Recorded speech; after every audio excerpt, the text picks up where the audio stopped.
So, they found it again, have they? I thought we'd taken care of it. The forces of evil are persistent, sir. I'm getting too old for this. Who have we got lined up to deal with this problem? Murphy, sir. Oh, no, not Murphy. Afraid so, sir. What about Spade or Marlowe? Dead, sir. Isn't there anyone else? Sorry, sir, he's next on the list. Well, I suppose we'll have to make do. Knowing Murphy, he's going to need help. A lot of help. I'll check the archives and get back to you, sir.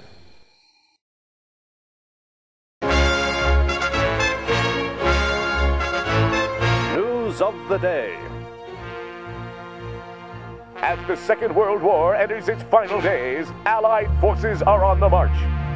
The troops of the Western Alliance are occupied with the dangerous duty of ferreting out the remaining pockets of Nazi resistance. The storming of Berlin has crushed the heart of German opposition and sent remnants of the Fuhrer's troops scurrying into the dark reaches of the Black Forest. The Germans have vowed to fight to the last man in their quest for world domination. But their days are numbered, with Adolf Hitler dead and the once dreaded SS disbanded.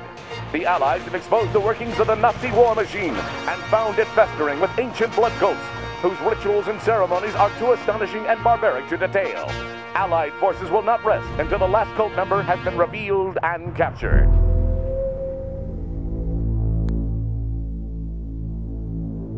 No pestilence has ever been so fatal or so hideous.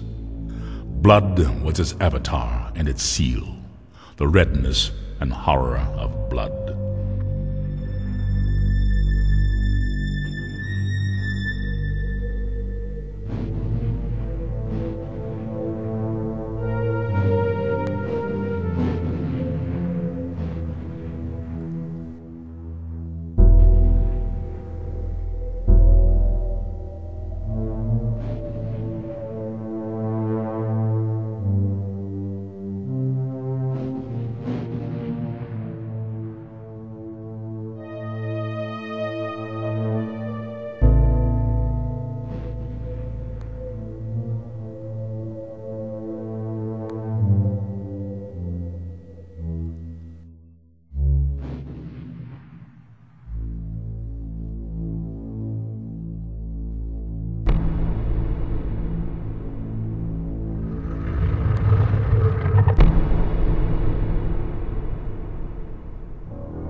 In the moonlight, New San Francisco sparkles like a chunk of cubic zirconium, an island of hollow beauty surrounded by a red sea of radiation.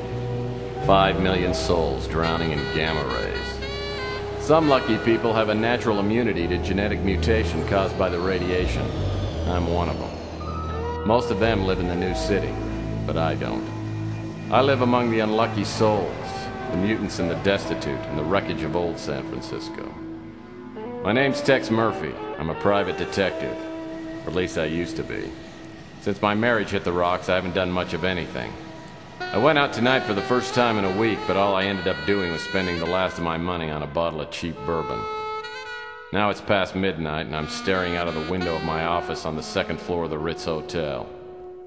Just like me, the Ritz used to be something. Now it's just another grimy building in a rundown part of town. And I'm almost out of bourbon.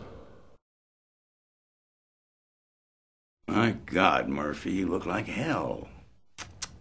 Really hit bottom, didn't you?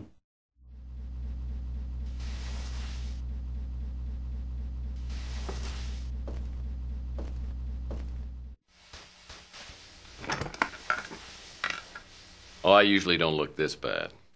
I forgot to take my Geritol this morning. So, you want a drink? I saved my first one to have with you. No, thanks. I've been dry for 8 years now. Yep, one morning I just looked in the mirror and decided I needed to make a few lifestyle changes. Quit smoking, quit drinking. Now I'm getting out of the business. Yep, I'm going to move to the tropics and retire in a nice secluded island with a tribe of beautiful young women. You're getting out of the business? I guess that means the end of the world must be around the corner because you are the detective. I can't imagine you doing anything else, especially not running around an island with a bunch of nubile women in a loincloth. Oh, I can imagine it. I've been thinking about it for years now. Yeah. You know how it is. Lonely. Underappreciated. Dangerous. I haven't had a decent night's sleep in 38 years. I tell you, I'm working on a case right now, and that's going to be my last one. Oh. Enough about me. How about you, Tex? How's life treating you? Bad as it looks? Well, it depends.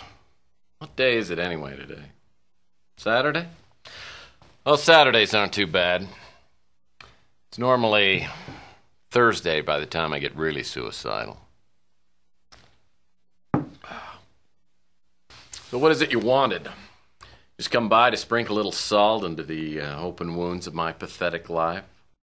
No, Tex, you got me all wrong. Just because you turned me in and got me suspended and humiliated me in front of my peers. You sold me out. But that's all going to pass. See, I quit hating you for that weeks ago. Like I said, I'll be leaving soon, and I didn't want to go with any loose ends dangling there to bother me in my golden years.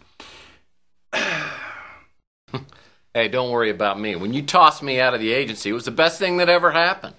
Digging through dumpsters and sleeping in abandoned speeders. You helped me learn a great lesson. Because no matter how bad things are, they can always get worse. So what happened to you? I heard you were doing pretty well there for a while. Did a hell of a job on that Martian memorandum case.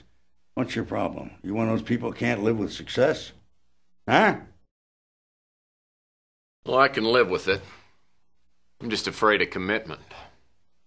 Now you tell me something. Why wouldn't you talk to me 15 years ago? I was a stupid kid back then. Could have tried to understand why I told the ethics board what I did. I mean, I understand now that I was out of line and I made a mistake, but why'd you cut me off like that? Because apparently you never learned the first rule of a PI. And never, ever betray your friends. Now, friendship goes beyond blood and race and politics. You gotta find out who your friends are, then you hold on to them.